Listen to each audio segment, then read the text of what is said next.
the Right Honorable Professor Mike Okwai. Thank you very much.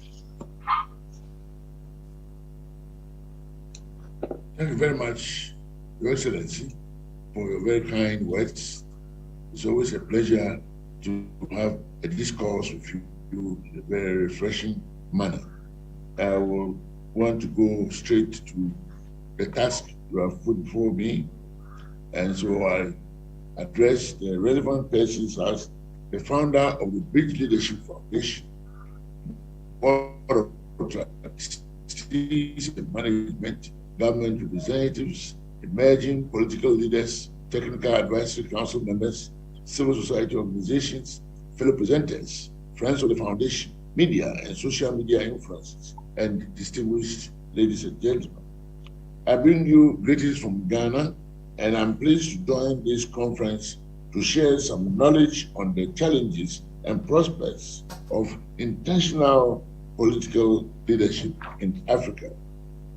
In his classic book titled The Republic, Plato came to the firm conclusion that well-trained, good, efficient, and selfless leadership constitute the fundamental sine qua non in the governing of states. In Plato's arrangement, leadership training commences at the tender age in a wide variety of studies, including logic, history, mathematics, science, philosophy, etc. He recommended a special class of well-groomed elite who are provided for by the state. They own no property, have no wives, nor any sectional interests that could lead to self-aggrandizement. Notwithstanding the impracticalities of aspects of the Platonic concept, it was a pointer to some of the trappings of leadership which requires attention. There should be a period of training and preparation in order to perform any human task with efficacy. In the past, all professions, including medicine, law, engineering, architecture, etc., trained people by apprenticeship or attachment. Universities and colleges had not started yet. Younger persons were tutored and mentored in the requisite skills by experienced seniors. Despite developments in university education, etc., periods of attachment are part of various professions. In Africa, politics finds a woeful gap in this regard, and this, I believe, should be addressed. Mentoring is vital in preparing political leaders at early stages of their lives. Voluntary associations, Boy Scouts, Girl Guides, Volu, etc., have trained up several leaders with the guidepost of doing something for society. In Europe, the main political parties have youth groups, young conservatives, young labor, young liberals, etc., to share ideas, debate.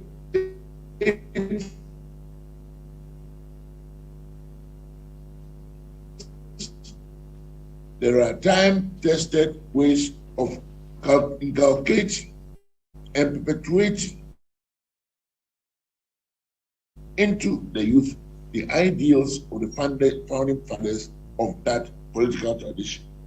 When political parties and the youth therein are well grounded in their fundamentals, politics becomes a clean competition of principles and ideas and devoid of vituperation and violence.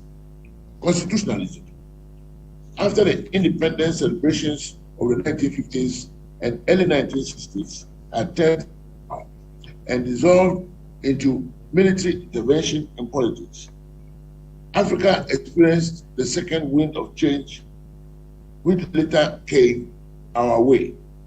This was a response to global demands for good governance, democratization, and constitutionalism.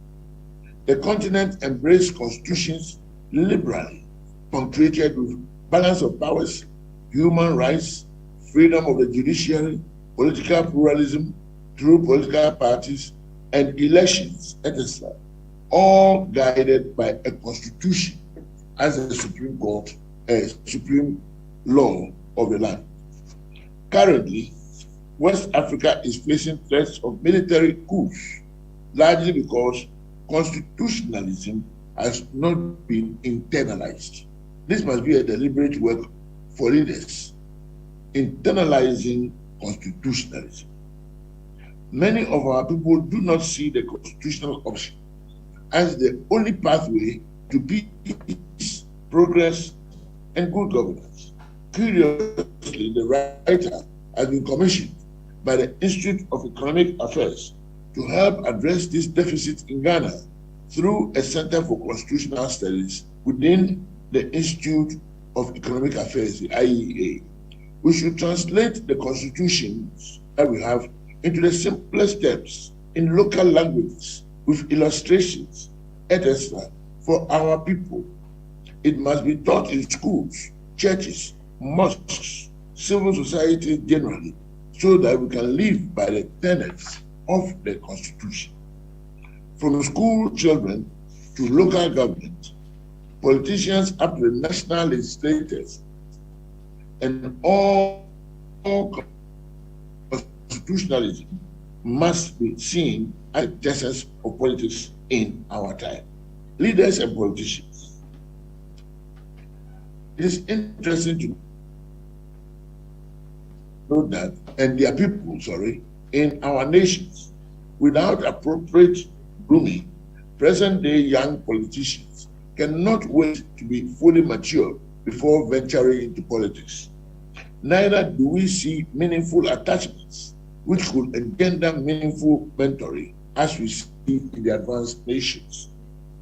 It is an indisputable truism that there is a political leadership deficit in Africa. The level of maturitism and insatiable greed are alarming. African leaders have voluntarily transferred more funds overseas for their personal use and aggrandizement than the colonial masters did through the old age of colonization. The love for a nation is zero, as the bulk of our people languish in poverty, misery, and disease. The style of opulence that we see generally need to be addressed. In the process, running elections has become such an expensive exercise that many seats are virtually sold to the highest bidder. There is a resultant dichotomy between rulers and the ruled. It is no wonder that there is a high attrition rate in the tenure of African legislators generally, ranging from 40% to 55% at every election. The process is very bizarre.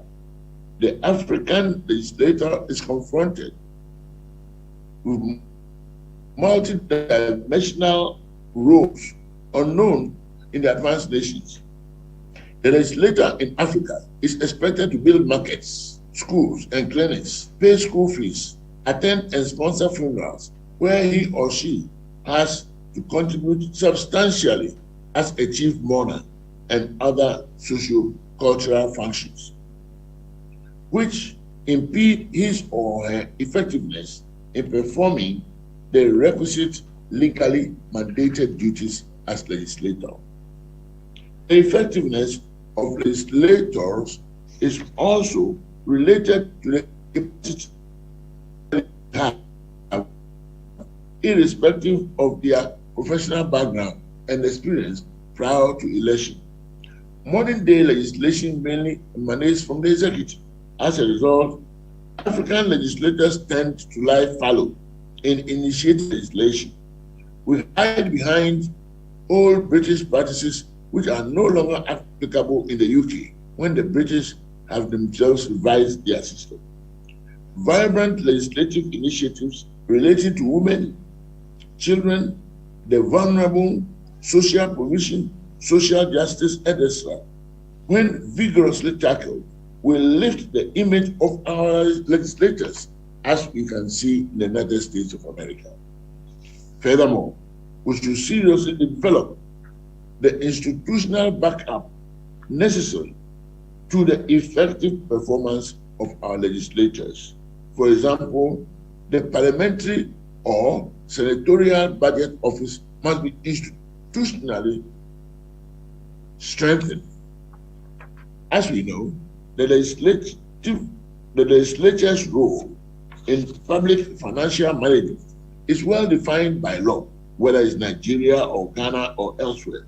The legislature is the institution which approves the budget, monitors the implementation of government policies, programs, and projects, and holds the government to account. The legislative institution which does this should be strong in terms of both bureaucrats and politicians. Such measures are imperative in providing qualitative legislation. Above all, legislature-citizen encounters are necessary as civilian development policy to bring the legislature to the doorstep of the citizens. This is the essence of responsiveness in governance. Corruption. Corruption beclouds Africa. The practice has been understood to mean the application or diversion of public goods to private or personal profit or benefit. Its effect on society generally is woeful for the supply of public goods and benefits. Corruption widens the gap between the privileged and the underprivileged, particularly the rural and the urban. A number of African nations have passed a number of laws with a view to expanding the frontiers of transparency and wiping out corruption. In Ghana, for example, a public procurement act was passed, and we've also got arrangements regarding the special public prosecutor. We propose a conference of African nations made up of experts to analyze the various steps taken in a number of nations and to recommend best practices for the adoption of Africa. Elections. Our elections have been sponsored by donors for a very long time. Now they are becoming donor weary. In view of the disputes attendant to African elections, I suggest that in our sub-region, we examine the possibility of establishing a West Africa Electoral Commission, WAEC, like the West Africa Exams Council, to help conduct and supervise all national elections. Its operations will take a leaf from the WAEC. It will work in tandem with the national electoral bodies and ensure fairness and justice. The democratization process should be a collective effort in which civil society organizations, churches, the media, voluntary organizations, non-profit institutions, think tanks, etc., should have regular exchanges on national issues at all levels within the nation. It is also important to note that laws on political experiences towards elections should be devised to stifle the growing canker of monocracy. Such efforts will sanitize the nation, improve and feed qualitative dialogue into the body politic, and ultimately improve the level of governance. Gender, women. Women political representation deserves attention in this discussion, a very serious attention indeed. It is rather unfortunate that efforts to use affirmative action to improve political representation in Ghana, Nigeria, and a few countries have been fraught with challenges, but I'm optimistic that the narrative will change in the near future. The low women political representation in our legislature attests to the fact that our political system is polarized and does not favor women. The good news is that we have the power to change the trajectory if only we have the political will. The Constitution mandates in many of our countries that all persons must be treated equally. Yet, what do we see today, even in the face of modern developments? We need to reinforce women empowerment in the enhancement of equal rights. The paper talks about a number of methods that can be used in this regard, and with particular reference to the fact that certain quotas can be given to women, that after an election, according to the percentage of votes obtained by a political party, they will nominate a proportionate number of women to take seats in the legislature. Such law will definitely improve the representation capacity of women. Society consciously set out to remove the social, economic, and allied issues that militate against women in the political process. Talent hunt programs used in Scandinavian countries, for example, are useful in the process. Special training in the art of politics, governance, economics, etc., starting from the local government level, could be introduced. Financial assistance may be crucial to remove the economic factor which militates against women. Special attachment programs, which also were applied in the Scandinavian countries, can be employed in this regard. Issues of maternity leave should be reconsidered to give women the broader opportunity to participate in politics. Children. Far back in 1954, countries worldwide came together each year to celebrate, promote, and improve the welfare of children. The result was the Convention on the Rights of the Child. As we look back on this convention, we should look ahead to the next 30 years and even more. There is a need to involve our children in decision-making, which will, of course, extend to the youth, as they will inspire us to build a vibrant future for the world that they will be living in. This is an opportunity for the arms of government, traditional leaders, civil society organizations, the private and public sectors, and media, parents, teachers, caregivers, to reaffirm their commitment towards the realization of children's rights as a measure to improve the lives of children. Political leadership is very crucial in this direction. Delivery of justice. Delivery of justice is imperative in the development of a stable society which exudes confidence and peace. The law must be under constant revision to remove all loopholes and lacunae. Strategies should be adopted to establish a fair judiciary which is confident of the law, and that is a recipe for ensuring public trust. Arbitration, in view of the law's delay, which is in fact a traditional African system of conflict resolution, should be examined critically and applied as much as possible. Arbitration also takes care of the law's delay, as well as the law's expensiveness and the fear that the system always favors the rich. ADR, Alternative Dispute Resolution, is consensual and provides an opportunity for a win-win conclusion in resolving conflicts. The legal aid regime is, of course, very, very poor in our part of the world and will need to be seriously considered by leadership in order to benefit our people and to make everybody feel that he or she has access to justice. The economic situation, we need definitely to apply South-South cooperation in Africa. Leaders must deepen this. We must do this irrespective of colonial past, colonial languages left behind for us, and all other such invitations, which are, of course, not natural to us. They are artificial barriers created by colonization.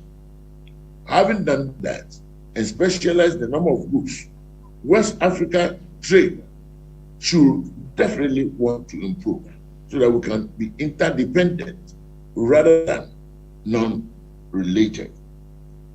In this direction, we need a new world economic order as well. I'm particularly concerned about our relationship in this regard. And we are moving on, therefore, to this new world economic order that we want to propose, where the developing nations essentially will produce materials other than raw materials.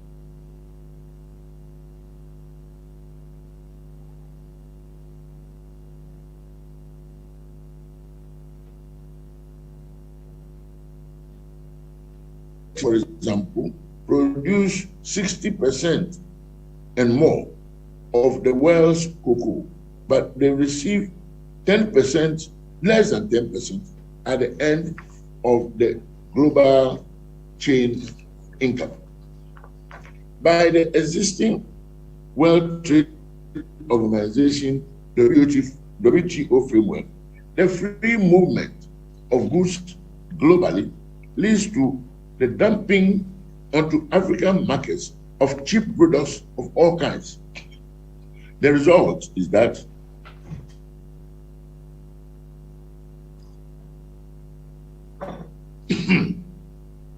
our infant industries are adversely affected. Notably, industrialization was not achieved in any nation without protectionist measures to protect local infant industries. Our fruits, for example, need to be applied to processing into juices and vegetables into paste, so as to avoid the glut in peak seasons and the import in lean seasons. Before local industry can compete, it must be protected from cheap brands dumped from a number of nations. Hence, there's a dilemma. Our produce can only be translated into finished products if we can avoid competition by a new global economic paradigm. West Africa must unite by very visionary leadership to propel us in this direction. Some time ago, Ghana was compelled by protestations from the USA when Ghana attempted to protect the production of our chicken through special tariff. Steps must be taken to globally to liberate us from this dilemma by African leadership cooperation. Our president today talks about a great number of policies, including free senior high school, one district, one factory, one village, one dam, and it is a viable economic policy to provide for the local market. Nevertheless, if all these begin to work, and at the end of the supply chain, we are competed with out of the market by cheap products from abroad, then of course we have achieved nothing. In Ghana, we have abundant gold, diamond, bauxite, manganese, timber, oil, cocoa, etc. The world needs a new partnership agreement which will be fair, just, equitable for these resources to be applied in a way that will bring maximum benefit to all our parties. This will be the economic emancipation that will drive political leadership into something meaningful. How much does Africa really benefit from its oil?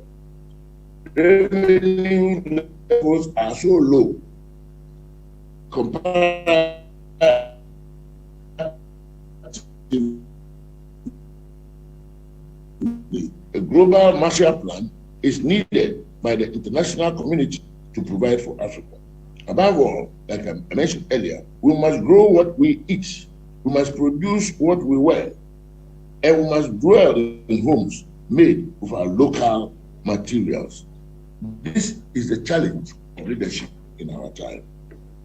In this paper, of course, we could not have covered all the areas that are relevant, but we have looked at various aspects of the problem ahead of us in Africa with a view to generating some discourse on the trajectories of leadership and public satisfaction. I thank you very much.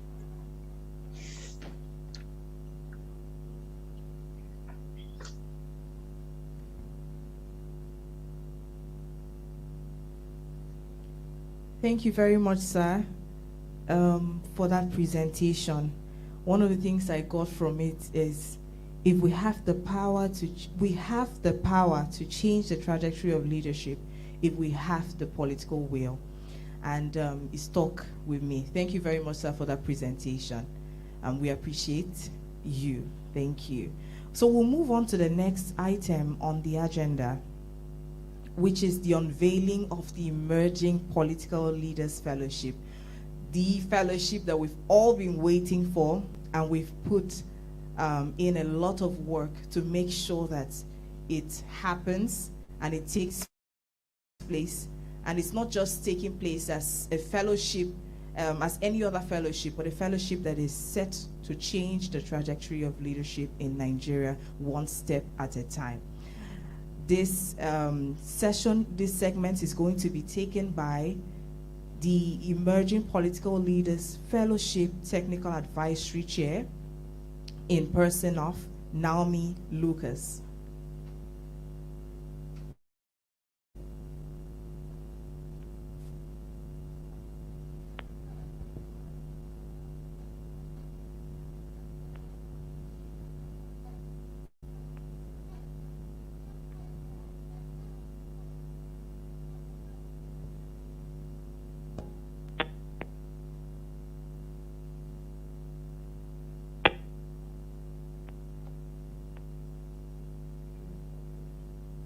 Hello, Naomi, please unmute.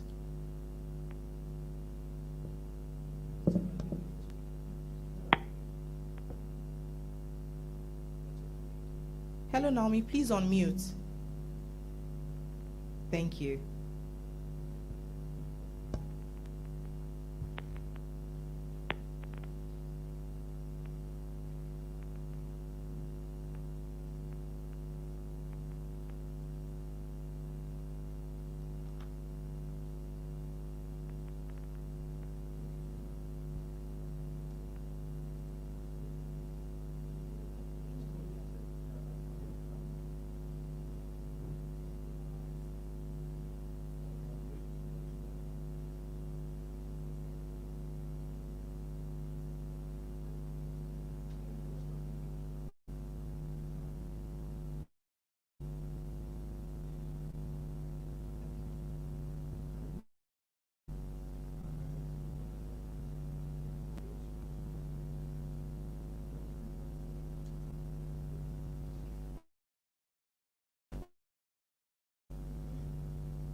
Okay, Naomi, you can speak now.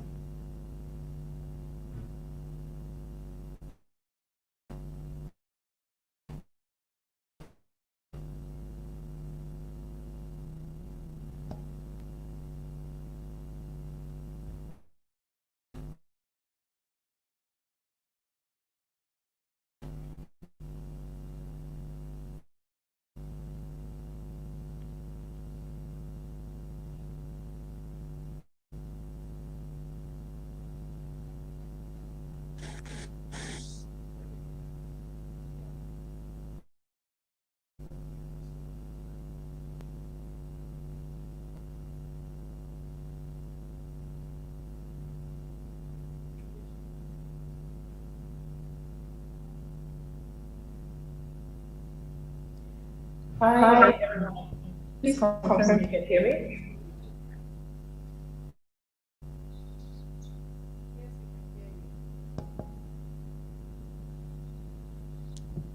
Yes, Naomi, we can hear you. Please go ahead. Okay, thank you. Apologies for the break in transmission. My internet is a bit unstable.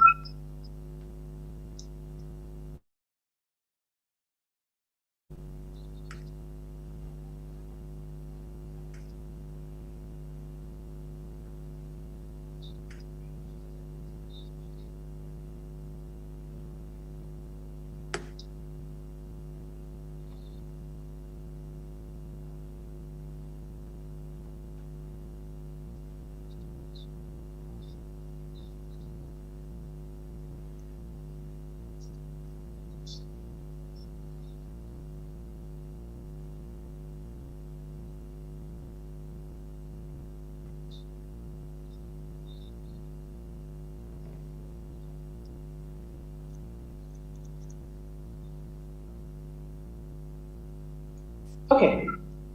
Good morning once again. Please permit me to stand on existing protocol.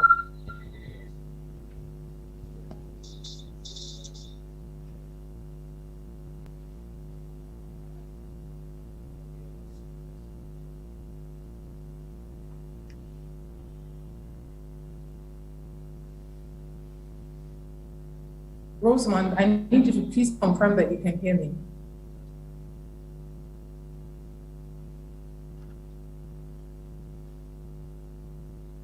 Yes, I can hear you. Okay, thank you very much.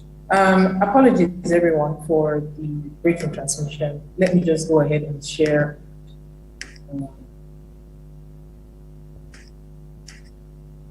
Would you like me to share my screen?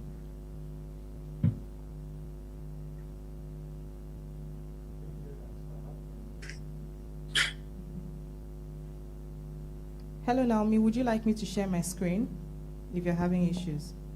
Yes, please.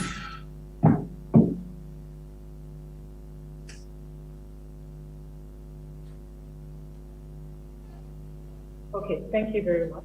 You're welcome. Apologies, everyone. My internet is terrible this morning.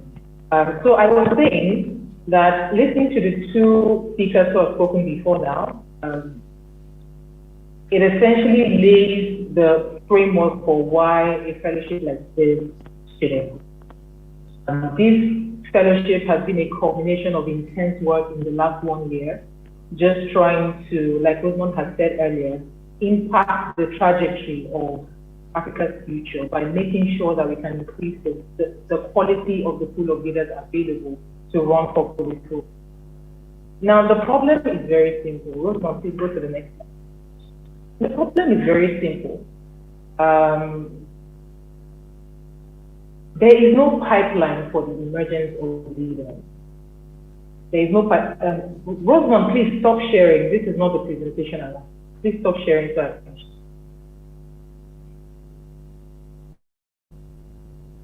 Thank you.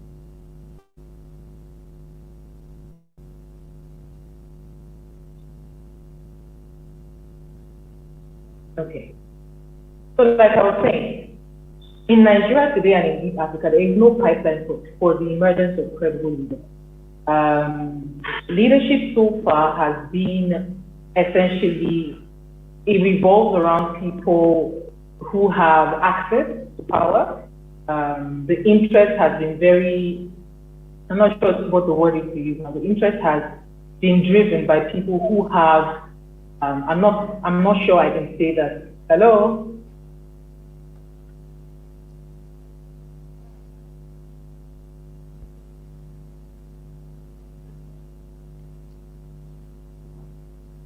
Please confirm if you can hear me. Sorry. We can hear you. You can hear me?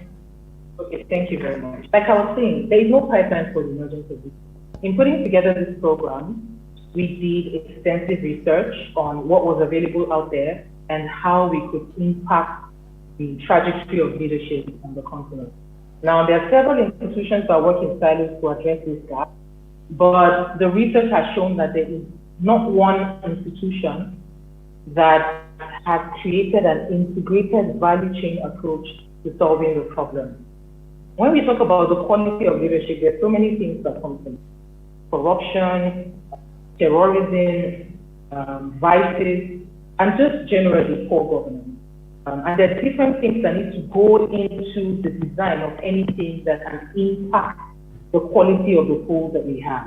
Now, just to give you a cursory insight into what the landscape looks like. When you think about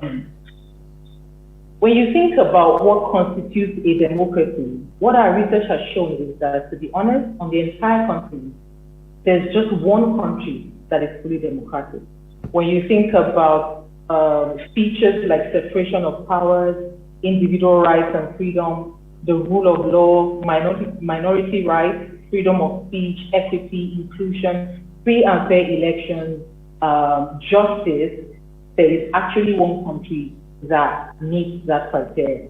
Right now, we have 6 African countries with what we call a flawed democracy. And then we have some hybrids where it's authoritarian in some aspects, and then you can call it a democracy in some aspects. And a huge chunk of African countries are actually authoritarian. That we have 32 countries that are authoritarian.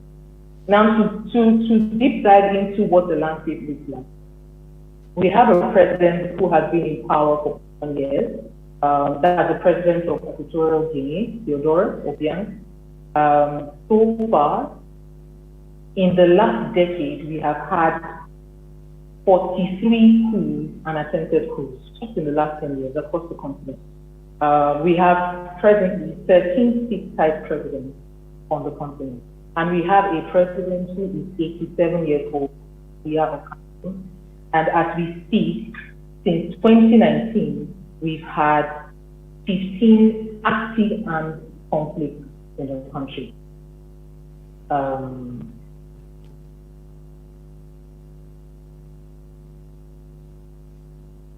We have a lot of young people on the continent who complain about the quality of leadership, who complain about unemployment, complain about inclusion. But using Nigeria as a template, I mean, we just had just released some figures for the people who have registered, the exercise for registering voters against 2020. And as we speak, half of the registrations were declared invalid. That's about 2 million people who are registered to vote, but the registrations have been declared as invalid. Now, all of these things have an impact on who will eventually emerge to occupy key positions in the country. Just to give you an idea, the last census that we had in Nigeria was had in 2006. And anyone who is into development and essentially making sure that we are on track in terms of the sustainable development goals will know that this is a major problem. You can't adequately provide for, and you can't actually lead people when you don't know how many you have. You can't plan if you don't know how many people you have within the boundaries of your country. And so far, what we have had are permutations and projections to say, if we have this number of people in 2006, then based on X minus Y or 1 plus 2, then we should be about 200 million. Nobody knows that. So even though we have 18 political parties, we know that they're really we operate technically a two-party. There's APC, there's PDP, and then a few fringe parties who are able to present candidates and win 1 or 2 offices. That's essentially the landscape in terms. Now, like I said, the previous 2 speakers have laid the groundwork for a fellowship like this. It wasn't something that we thought would be unique in that sense until we did our research and realized that across the entire continent, and especially in West Africa, no solution like this. And what is the solution? We need credible leaders. We need accountable leaders, and we need them to secure key positions across federal, state, and local government levels in Nigeria. And the essence of this is to make sure that our governance structure is able to meet the aspirations of the people. So far, leadership has been who I know, if I have a godfather, if I have deep pockets, and it hasn't been intentional.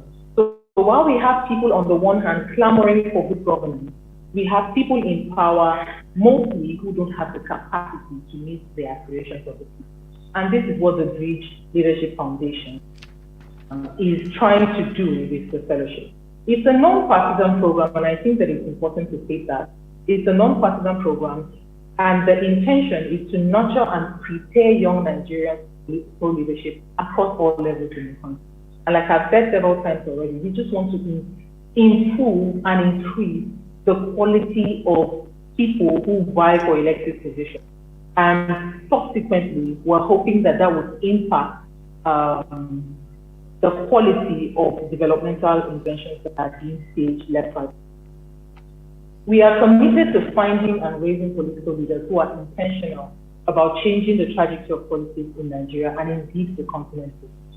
We want to equip a new generation of young Nigerians with the knowledge, the tools, access to networks, and possibly funding to run for and win political offices. Our objective, this is what we realized, and I'm going to talk about the curriculum in a bit. This is what we have realized, that a lot of the people who vie for political office on the continent actually lack context. Context is very important. Before we determine where we are and where we want to go, it is important to understand where we're coming from and how the milestones and the events that have shaped us as a country have impacted our ability to move forward. So our very first objective is to drive the transfer of context, skills, and knowledge to the next generation of political leaders. We want to create, nurture, and deepen access to critical networks that facilitate the emergence of leaders. We want to facilitate access to funding and essentially demystify political leadership in this. That is what we want to do. This program is aimed at mid to senior level experts, young, values-driven civil servants. If you are Nigerians in diaspora who are interested in living in Nigeria, this program is for them as well. We're looking at also bringing in political appointees into the fold, special advisors, technical assistants, commissioners, people who work in and within the corridors of power, who are already doing something about their political ambition. As long as they're values-driven and they're credible, we want them on the program. And then people who are already vying for political offices under various parties, whatever the party is. We are party agnostic and we are non-party. As long as they're credible and they're vying for office, this program is for them. And then for the third sector, the development sector, people who are seasoned change makers and have been driving interventions at all levels across the country, we're looking at them coming on the program as well. And everyone who we're going to select at the end of the day has to fall between the age of 25. I was very glad to hear Professor Aaron speak before me and then talk about most of the things that he mentioned were actually key features of this fellowship, as I'll share with you shortly. So we're launching a call for applications next week. One of the technical advisory council members will talk about that in a bit. So we're launching next week a call for applications, and then we will select the fellows who meet the criteria that I just mentioned in about. By May, we're hoping to induct the fellows, essentially have an onboarding and immersion session for the fellows. Between May and October, we're going to have a very rigorous online training that will take them through the curriculum that has been prepared specifically for this fellowship. And then between August and November 2022, we have an internship and mentor shadow program. And what that program essentially does is to pair aspiring emerging leaders with serving politicians, carefully curated, credible serving politicians across the country between August and November 2020. By November, the fellows would work on something we call a Capstone Project. If you've done any postgraduate study, you would understand what a Capstone Project is. And essentially, it's their campaign plan that says, this is what we want to do, this is how we want to do it. And then we have a seasoned group of politicians, civil society experts, development experts, the media, that would evaluate the validity of their plans, the practicality of their plans, at the residential boot camp that is going to happen between November and December. And hopefully by December, we're going to close the program out. Let me just quickly walk you through. Okay, so like I said earlier, we find that for a lot of people who want to run for political office, there's just an absence of content. So the very first thing we're going to do is to take them through a module we call Government 101, which essentially takes them through Nigeria's history, understanding the backstory. We would help them contextualize the present. Why are we here and how did we get here? We walk them through the Constitution and the various versions that exist, what has changed, why it changed, and what it means. and then help them to design the Nigerian dream. When you talk about America, everyone has a clear idea of what the American dream is. But honestly, if you ask the average Nigerian, they don't know what the Nigerian dream is. And because we're dealing with people who would eventually run for office, it is important that they embody vision. It is important that they become visionary, and whatever the role is they're running for, whatever position they're running for, they can design something that people can rally around. Yeah? So the second module is called the Emerging Political Leader, and we walk them through thinking about their self-concept, identity and values, vision and agenda, leading with empathy, building strategic alliances, and that's the end of module 2. There's a lot of detail that I won't go into because of time.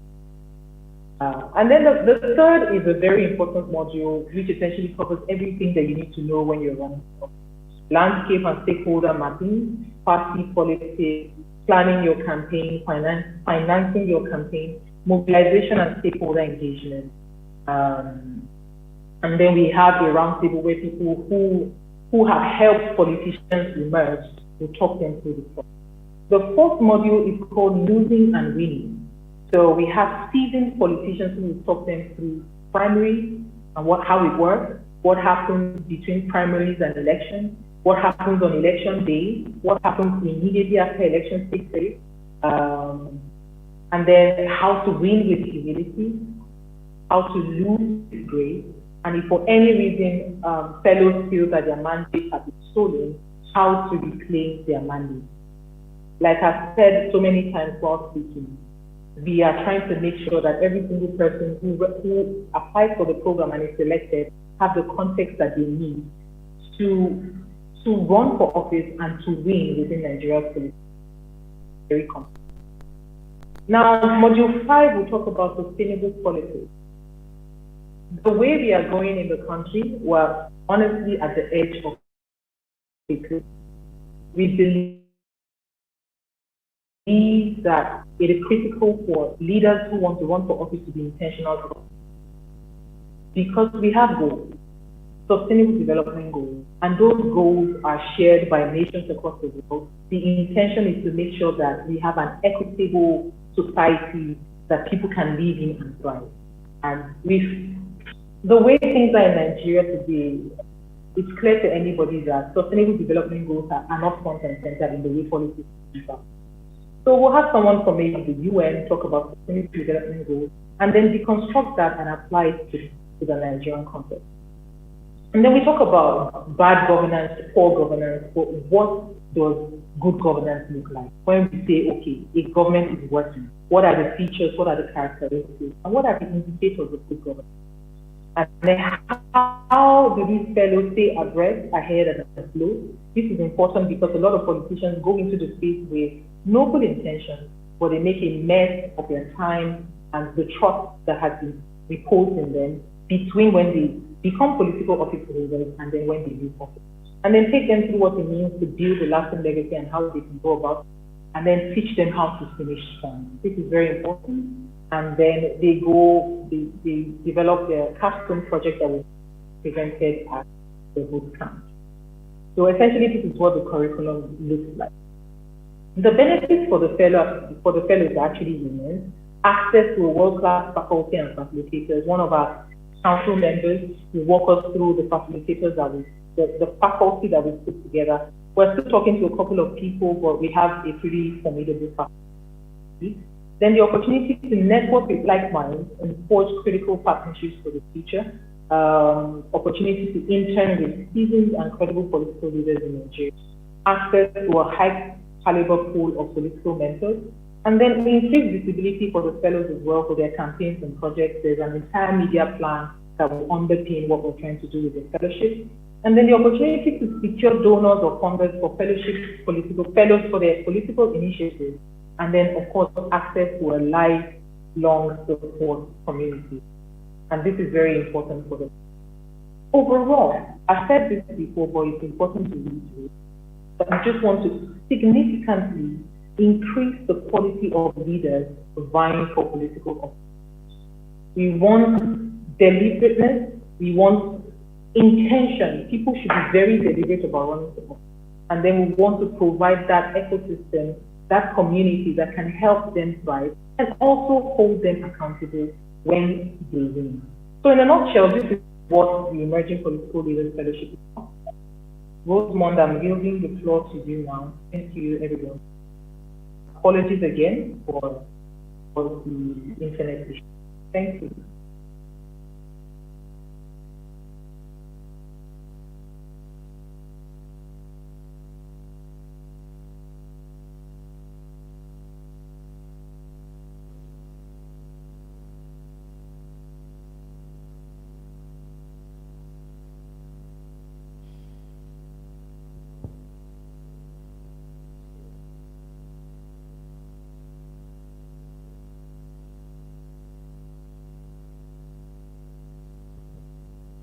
Thank you very much, Naomi, for that presentation. We'll just watch a short video before we continue.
Thank you very much. We have officially unveiled the Emerging Political Leaders Fellowship. We're excited and we're so elated. I don't know if you want to say something in the chat box. I'll be reading from a few persons, having heard from Naomi Lucas, talking about the fellowship and what it offers. I'll be reading from a few persons here before we continue.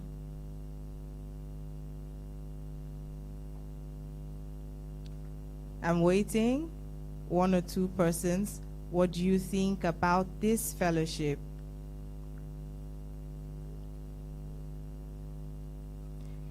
From Patrick Abeng. Great vision that will create opportunity for an effective and efficient leadership in Nigeria. Thank you very much. Okay. From Cornelius Progress, it was a great presentation of its kind. I would be glad to be a fellow. Oh, we hope you would be selected. All right, thank you very much. So we're moving on to the next item on the agenda, which is the introduction of the Technical Advisory Council, which will be taken by me. So let me just share my screen.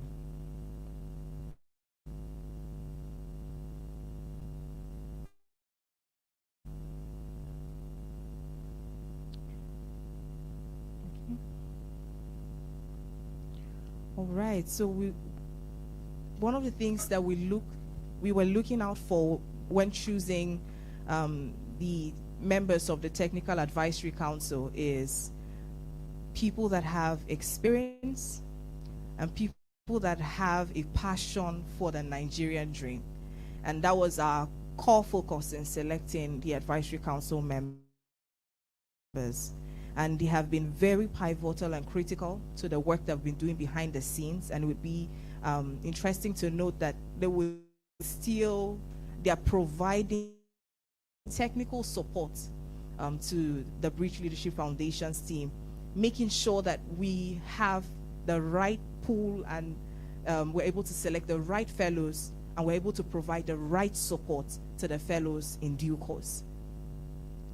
So we have Naomi Lucas just presented the Emerging Political Leaders Fellowship, and I'm talking to us about the overview. She is the CEO of ECLAC. She's also the chair of the Technical Advisory Council. Naomi Lucas is passionate about using creativity to drive personal, organizational, and social change. Over the last 14 years, she has managed, consulted for, or worked with on brands projects for a long list of global brands. Her urge remains her deep understanding of Africa and its people, frustrations, aspirations, and the unwritten principles that drive its landscape. She is also the founder of Graduate Pro, an international youth in development center, vehicles through which she works to increase access to economic opportunities for young people on the African continent. You can read more about Naomi Lucas on the website, eplf.thebreachleadership.org. We also present to you John Obidi, founder, Head Start Africa.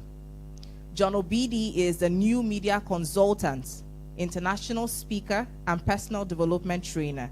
Is a highly skilled, compelling visionary, and a phenomenal, resourceful person, bringing practical intelligence and transferable solutions to both the workplace and marketplace as a whole, and doing so in the most innovative and unconventional ways, unlocking admiration and gratitude from clients and industry stakeholders everywhere. You can also read more about John Obidi on the website. We also present to you Messi Abang, MD and CEO, German Host Writers Network. She is the managing director and the CEO of the Host Writers Network. She's a journalist. She started her career as a political correspondent on television in Abuja and moved on to developmental reporting and reporting the activities of the world leaders at the United Nations in New York. Over the years, she has transitioned into a media entrepreneur and editor with Unbiased the News. She has worked in Africa. She has worked both in Africa and in Europe. Messi was a 2017 United Nations Journalism Fellow. In 2021, she was announced one of the most powerful women in journalism in Nigeria by the Women in Journalism Africa. You can read more about Messi Abang on the website. We also have Ernest Etienne Bassey. He is the Executive Director of Neo Strategy Consulting Limited.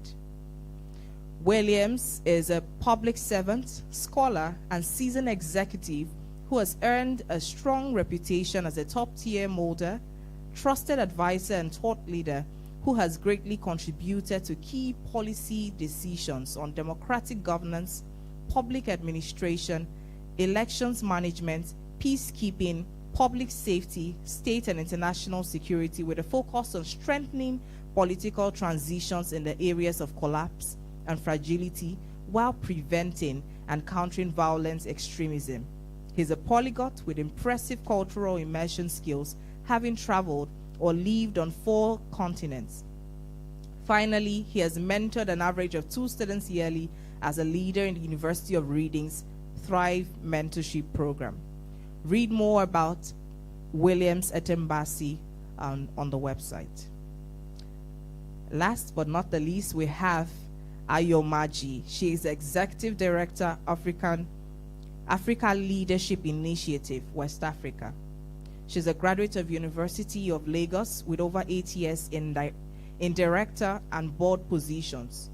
Ayo has developed capabilities in international business development, marketing, key account management, people management, and business and financial operations. She has attended several management development programs, including the Lagos Business School Senior Management Program and Harvard Business School's Advanced Management Program. You can also read more about Ayo Maji on the website. Thank you very much. without wasting any more of your time, we're going to move on to the next segment on the agenda, which is the introduction of the faculty members, which would be anchored by Mercy Abang, a member of the Technical Advisory Council of the Emerging Political Leaders Fellowship. On to you, Mercy. Hi, Rosamond. Thank you for having me. Permit me to stand on existing protocol. I think that the keynote speaker's speech was really important for us. And given the fact that democracy I don't want to be quoted out of context, but we've seen the number of coups within Africa over the last few years. I think his comment about a sub-regional commission within West Africa is very important, and I hope that we can find a way to factor that in the course of this fellowship. I'll just start by introducing members of the faculty. I'll start with His Excellency Senator Leah Limoke, who is the founder and the chairman of the Bridge Leadership Foundation.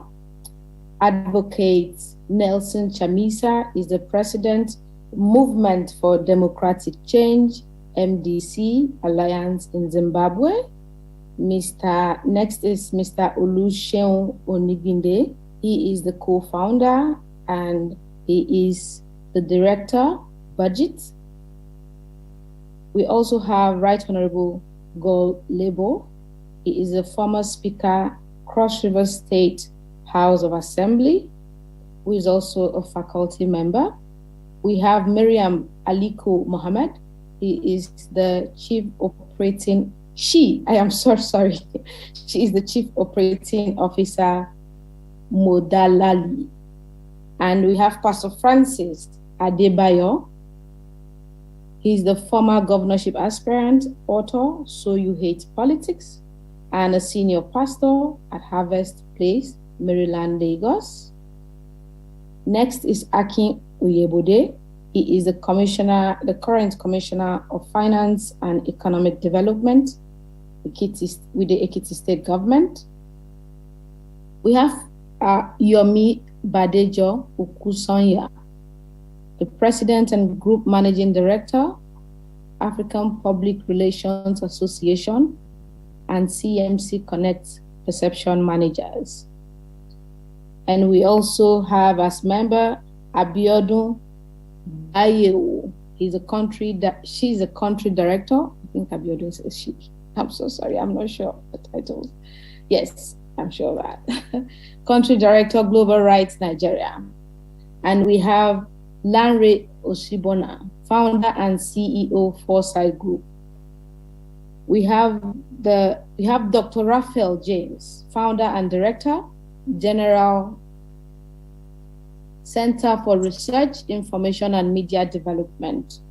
And the last, of course, not the least, Right Honorable Onyofiok Luke, who is a former honorable member representing Etienne Nsit, Ibom Nsit Federal Constituency in the Nigerian House of Representatives. I'm so sorry if I murdered any name in the course of listing members of the faculty. Thank you, Rosamond, over to you. Okay. Thank you very much, Mercy.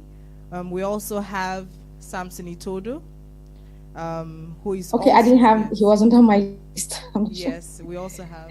Yes, he just confirmed yesterday, so he's part of the faculty. Thank you very much, Mercy. We would move on to the next segment on the agenda, which is an overview of the call for applications. I know that we've all been waiting for this particular segment because you would want to know how do I apply, when is the application opening up, what are the eligibility, what's the criteria like, and all of that. So this segment will answer your questions. And please note, we'll have a segment also to entertain questions from you.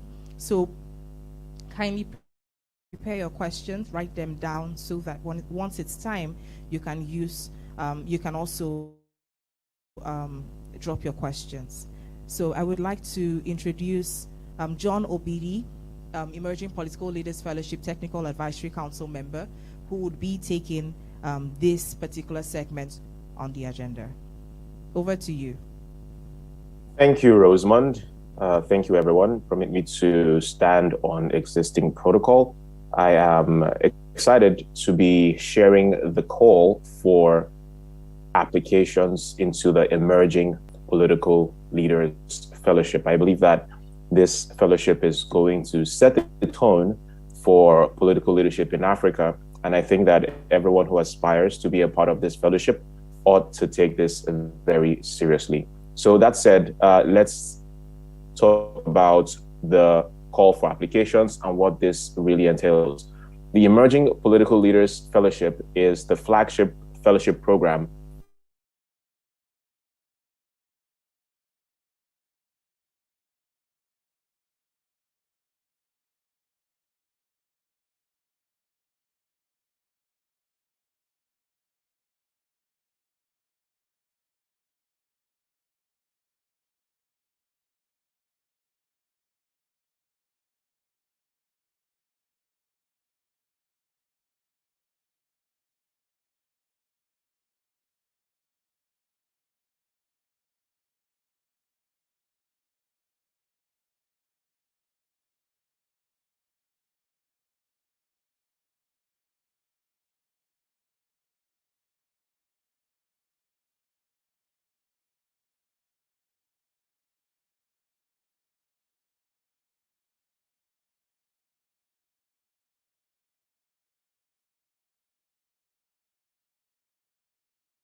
apply knowledge, skills, and networks acquired on a long-term basis in active leadership positions at the local, state, and federal levels in Nigeria. 4, they must have a demonstrated commitment to accountability, integrity, strategy, and resilience.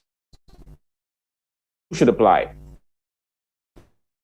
Youth activists, politicians, or political candidates, values-driven civil servants, Nigerians in the diaspora interested in leading in Nigeria, that is, special advisors, technical assistants, and personal assistants, and so on. Women and other minorities and benefits.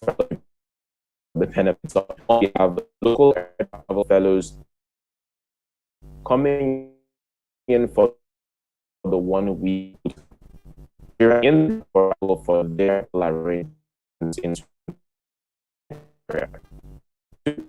they should be provided. 3, to have a for your thoughts. 4, those are part of our online community across the nation. 5, those are part of database fellowship program ambassadors, public speakers, or alumni advisory council, especially very important for you.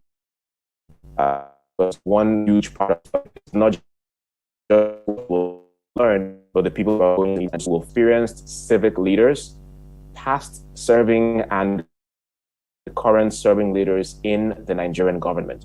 8, on-demand support with subject matter experts. And 9, act a high impact program. Are required to follow to the online portal. You need personal video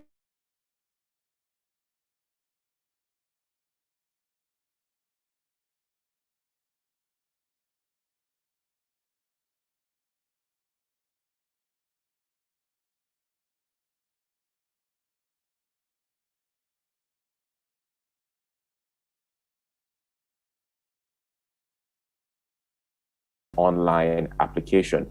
Now, the application start date is 25th April 2022, and the actual link to apply will be available and open on that date. Prospective applicants are expected to follow the Foundation's social media platforms on Twitter, Instagram, and Facebook. And to find out more about the fellowship, head over to the website, which is eplf.thebridgeleadership.org. Thank you very much. I will hand this back over to Rose.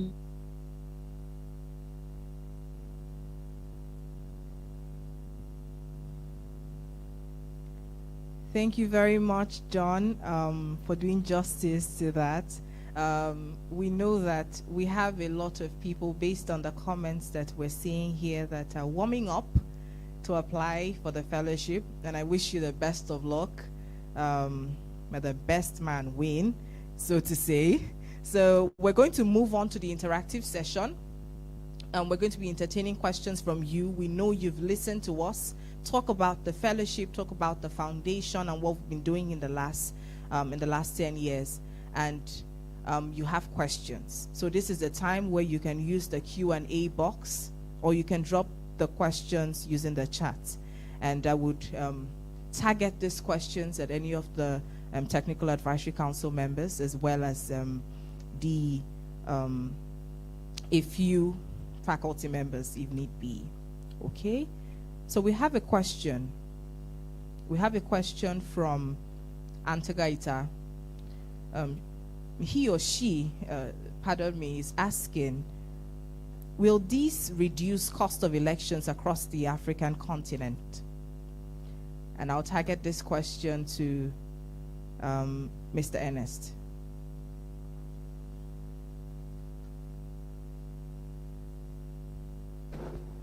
Antika, thanks for your question.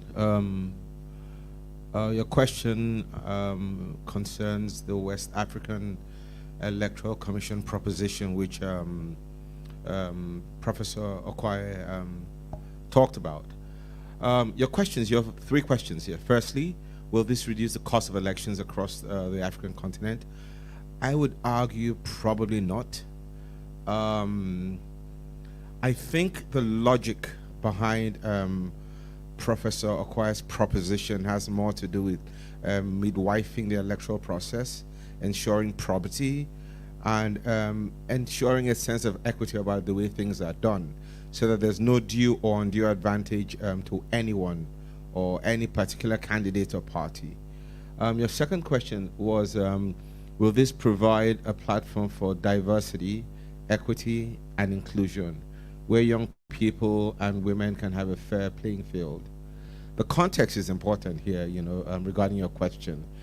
Diversity in what sense? Equity in what sense? Inclusion in what sense? Because you need to understand the logic behind Professor Okoye's proposition. He's talked about an electoral body of some sort, or a body of some sort, to like enable, strengthen, help, and ensure independence for the electoral process in Africa. So that should be the context of your thought process, how to like ensure that equity within the process. So it's more procedural than anything else. Your third question, will this also abolish the current recycling of politicians by setting a uniform regulation as to the number of times one can contest an election, I guess, to give room for emerging politicians to also have opportunities? Once again, it goes back to the context, It is more about ensuring probity, ensuring equity, ensuring a level playing field. It's not about like directly impacting the electoral process in the country, but just making sure that there's fairness, to all parties involved. At least that's what I think. Thank you. I hope I answered your question. Yes, thank you very much. Would any other advisory council member want to jump at the question? Naomi, can you jump on the question, the number 2 question, if you want to? Which is, will this provide a platform for diversity, equity, and inclusion, where young people and women can have a fair playing field?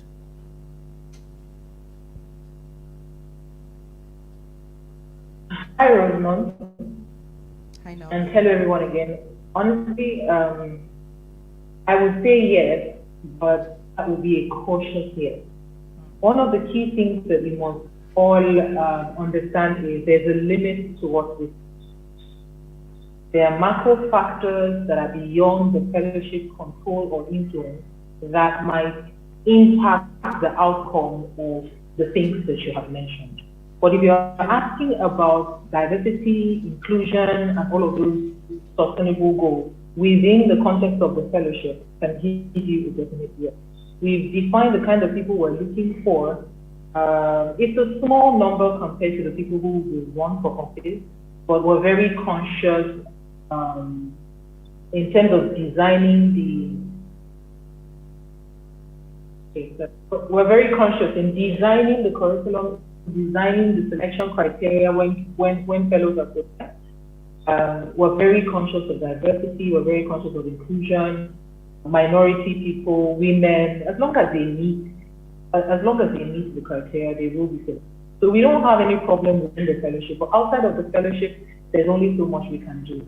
We're hoping that with time, because of the quality of emerging leaders that we've churned out, they can begin to go out there as evangelists when they occupy offices or work for political offices to implement some of the principles and the values that we have taught them over the years. So only time can tell, but we are very optimistic.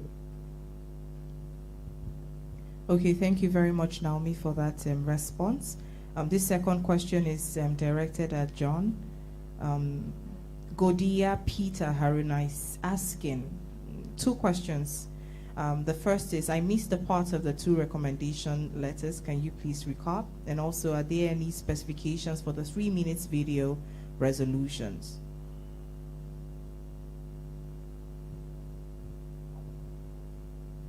Okay, the part about the recommendations. So I'll just talk about what you need to apply again. And we said that applicants are required to upload the following to the online application portal. The first is your personal video statement, and that's your statement. It means why do you want to apply, what's going to be your contribution, a regular statement. Just get creative with it. But then it says next that you need 2 letters of recommendation, and that's includes people who have, what that means is people who have known you for a minimum of 6 months, because if people are recommending you, it means that there is some sort of historical context you have built with these people, and they can vouch for you. And we require that to be a minimum of 6 months. So people who have known you for a minimum of 6 months and can vouch for your character and suitability for the program. And then there's a caveat there, which is that family members cannot recommend you, all right? That's just to exclude any bias there. And then the personal video statements that will be required says it has to be a short video, no longer than 3 minutes in length, introducing the applicant and their work to the selection committee. And then you need to upload your video statements to a video hosting service like YouTube or Vimeo and include a link to that video in the online application. There is no mention of resolution, but I would advise that you use the highest possible resolution on your mobile phone or on your laptop webcam. Make sure that it is super clear. Make sure that your environment is sufficiently lit up and we can see and hear you properly. Technical specifications for resolution would not be necessary, but I would like you to just get creative with it and make sure that it is clear. The audio and the visuals are both clear enough for the committee to assess. Thank you very much, John. And lastly, is this strictly for people running in 2023? No, it's not. I think I read some part of it where it says that it includes those who wish to run in 2023, those who wish to run, for the longer term, those who wish to, and even those who are not even running, but those who want to advise or help others who are going to run. Let me find the technical description of that part. It says, just give me a sec. I just want to get that right. So it says, emerging leaders, particularly those who are inactive in mainstream politics in Nigeria, who have run for office or have an interest in running for office in 2023 and beyond. All right, so it can be for 2023, it can be beyond, but if you see yourself active within the political landscape within the near or far future, this is the right fellowship for you. Thank you very much, John. We have another question from Michael Turner at DGAM, and this question would be targeted at Naomi, if you'd like to jump on this. What are the long-term expectations of this fellowship towards women and girls' inclusion in decision-making and electoral processes in their respective communities? Are there plans in place? This is what we can achieve with this study. We've talked about intentional leadership and the fact that a lot of people in power got there by accident. And because they got there by accident, they weren't groomed. They were not groomed for leadership. A lot of them get into power, but beyond typical administrative work, there's no vision. And what we're saying is we want to be intentional about leadership. Why that is important is we believe that when people who are prepared to lead end up in leadership positions, we can begin to think about some of the issues that you have mentioned. Women and girls inclusion in decision making. One of the core modules in the fellowship curriculum is sustainability and policy. And there's an entire sub-module on the sustainable development space. One of the segments in the sustainable development group is actually equity for women, minority groups, children, young people, all of that. So when we teach these fellows and impart them with global benefit, it is our belief that all of these issues that you have mentioned, the fellows and people like them out there will tackle it. So directly, we can only do so much. But using the fellows and making sure that they get into positions of power, I don't see this as being an issue because they would understand why this is important and they will have the framework to be able to drive metrics like inclusion, equity, diversity. Thank you very much, Naomi. I'm just going to go through the chat because I know some people have dropped questions there as well. Will there be a sustainable plan for fellows to partner with the foundation even after becoming fellows? Also, would there be some sort of grants to ensure fellows push their development plans? Naomi, do you want to jump on this?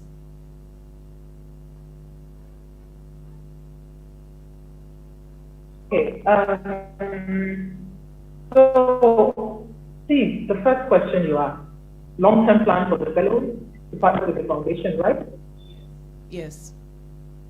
Okay, so it goes without saying, what we're trying to do is create a secular ecosystem where people come into the fellowship not really having context and skills in terms of political skills, and then they go out with all of the context that they need to be able to thrive in Nigeria politics. Because they already have context, automatically they become friends of the house. When we're looking for facilitators, when we're looking for mentors, when we're looking for faculty, it's a no-brainer to first of all check people who already understand what you're trying to do and are also passionate about it, and to find a way for them to find the expression within.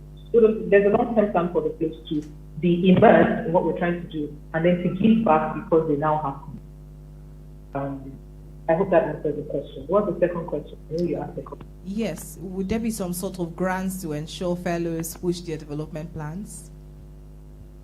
That question is a very valid one, and we're looking at it. Anybody who has run for office in this country, you know how much money you need to run. Elections are very expensive in Nigeria. I don't want to say a yes or a no. It's under consideration. We're looking at partners who we can talk to, who we can reach out to say, look, we can equip them with all the skills and all the context and all the networks they need. But if a civil servant wants to run for House of Reps, or he wants to run for whatever the role is, he's going to need money. And sometimes the only reason why good people don't occupy political office is they don't have people to fund them, and they don't have a deep pocket, or they're not willing to compromise to get the kind of money that they would easily get if they could cut some deals. So we need to make sure that there's some kind of soft landing for them. But to say a definitive yes right now, I'll be very cautious, but just rest assured that we are considering it and we have a plan in place to deliberately look for funding to say, okay, you take this amount of money, even if it's just to print your posters, set up a secretariat where your volunteers can work or something. Yes, calling at it. And then for the people who are asking for the slide, I presented just a slight revision of what is already on the website. So if you go to etls.thebridgeleadership.org, you will see a tab or a button on the website that says download brochure. That download brochure is the presentation. So you can easily just download it. Thanks, Rose. Thank you very much. There's a question here. Can other youth organizations partner with your organization? Yes, you can. We're open to partnership, intentional partnership, right? That aligns with our vision and mission. Please send us an email. We'll work out if it's possible. You can send an email to eplf@thebridgeleadership.org. We'll respond to you and we can see how we can kickstart that conversation. So please, we're open to partnership. We're open to potential sponsors as well that see the vision and mission of this program aligning with theirs, as well as the prospects of this program as well. Another question is from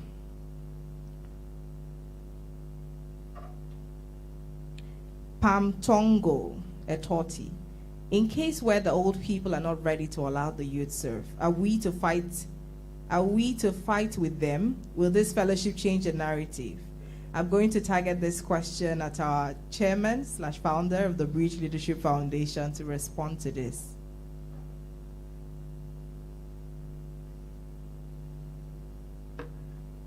Oh, thank you very much,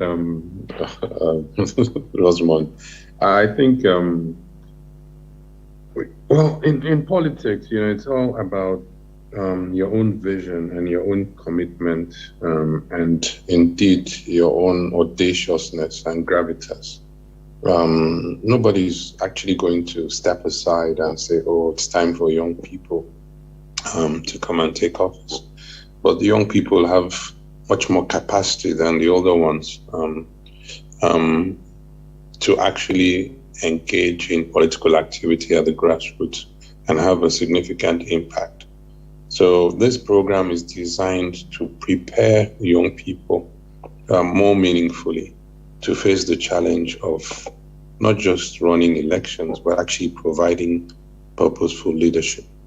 So yes, it's an opportunity for young people to learn a little bit more, to share from the experience of the older ones, and an opportunity for young people to plan their own political future and their careers with a clear focus to making contributions to the development of their communities and the larger society. So the older ones will eventually, pass on the baton to the younger ones. But the honest to goodness truth is that we've had a few young leaders across board, and that's historical in Nigeria. And have they really provided meaningful leadership? Have they made a difference just from being young? Or do they lack experience? Do they lack knowledge? And have they been poorly mentored? So this program is designed for young people who are interested in actively participating in the change process for Nigeria. Now, when I say change, I don't mean it in the context that we had it a few years back. But I think ultimately, young people must come to terms with the fact that nobody's going to step aside for you, but there is room, and you can create that room, and you can actually make a significant difference. And that's why this program is targeted at you. Thank you. I hope this answers that Tongo's question.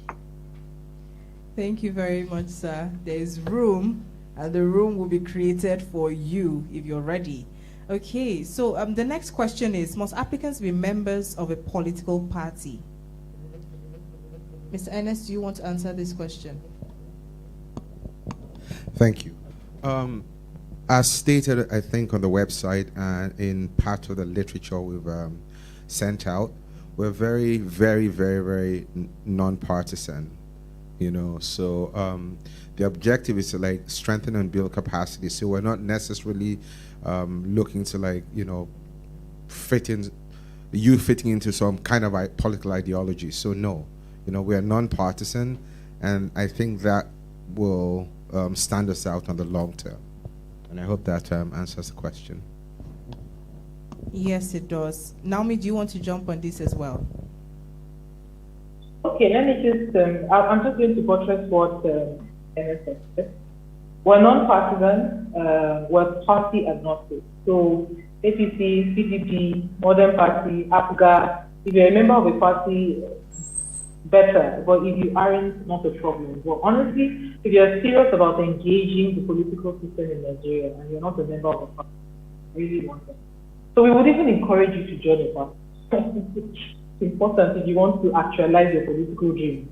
You have to run or be appointed. But yeah, it's not a problem if a member of a party, we welcome you, whatever the party is, and we encourage young people to join parties and begin to engage with. Thank you, Roger. Thank you very much. Sadly, we cannot take all your questions because of time, but what we would do is, if you have questions about the fellowship, you can always go on the website. There's an opportunity for you to drop a message there. Ask us all the questions you want to ask us before the launch, the launch of the application, which is on Monday, the 25th of April, 2022. Ask all the questions you want to ask. I saw a question: why the age limit 25 to 45? There's always a reason for everything. So we have set a criteria for the kind of fellows that we want to admit for this program, and we have also set we've decided that, okay, this is what we want because it would help us achieve our long-term goal. So we would be expecting your applications. Don't just stop by applying. Share this with your friends, with your family members, people you know that fit into this eligibility criteria that has been set up by the foundation, and please apply. Apply, apply, apply. So I want to say a very big thank you to everyone for dropping your questions, and we hope that we've been able to respond to some of your questions. And I think this last question, let me just respond to you. What is the gender focus on, like, the women leadership? If I understand your question, we're diverse. We have men, we have women, we have people with disability on this that would be selected if you meet up with the criteria. So that will be all, and it's a year-long program, just to reiterate. Thank you very much. We'll move on to the last segment of this fellowship, trying to draw the curtains so that we can go about our activities for the day. We'll be receiving a vote of thanks by a member of the Technical Advisory Council team in person of Mr. Williams. Thank you very much, Rosamond, and well done. First of all, let me once again thank our very distinguished keynote speaker for both setting the tone and challenging our young people as we look ahead to the next general elections in Nigeria in 2023, and also to the decade ahead, where hopefully fellows from our process will play, or are expected to play, roles at different levels of governance in Nigeria. While still standing on existing protocols, let me re-emphasize the importance of these types of fellowship for capacity building and for capacity development. Essentially, fellowships are good learning tools and resources, and I myself, I have been a part of a couple, most especially, I was at the Pearson Canadian International Peacekeeping Center in the early 2000s, where a few of us were members of the external faculty. And I know the sort of opportunity that created for me, and how that helped shape my outlook towards, towards many things in life, Essentially, I implore our young people to take advantage of this new fellowship. It's going to be a very rigorous process, without doubt, but with the goals and learning outcomes we're setting for them, hopefully, they would come out, in a much better state. So once again, this is to thank everyone that has been a part of this process today, from our chairman and founder, our distinguished keynote speaker, the team that has put this together, Naomi, Funlola, Rosamond, and everyone else. And there's a lot of people who work in the background within the foundation to make sure that things work out well. Thank you once again for taking time out to join us today. And we look forward to those that would send in their application, to join this process. Thank you very much, and God bless. Bye-bye. Thank you very much. We're going to be closing the curtains, but before we do, please follow us on all our social media handles, on Twitter, on Facebook, and also on Instagram. I think we'll drop the handles on the chat so that you can see it, even the link as well. And for more information, all the questions you're asking about this fellowship is answered on the website. So make use of, visit the website and, go through it. And also keep checking our social media handles and the website so that when the link is being published for the application, you are in the know and you are ready to apply. So this is me signing out. My name is Rosamond Edem. And I want to say a very big thank you for being a wonderful audience and for your comments and your contributions during this virtual launch. Thank you very much. and God bless you.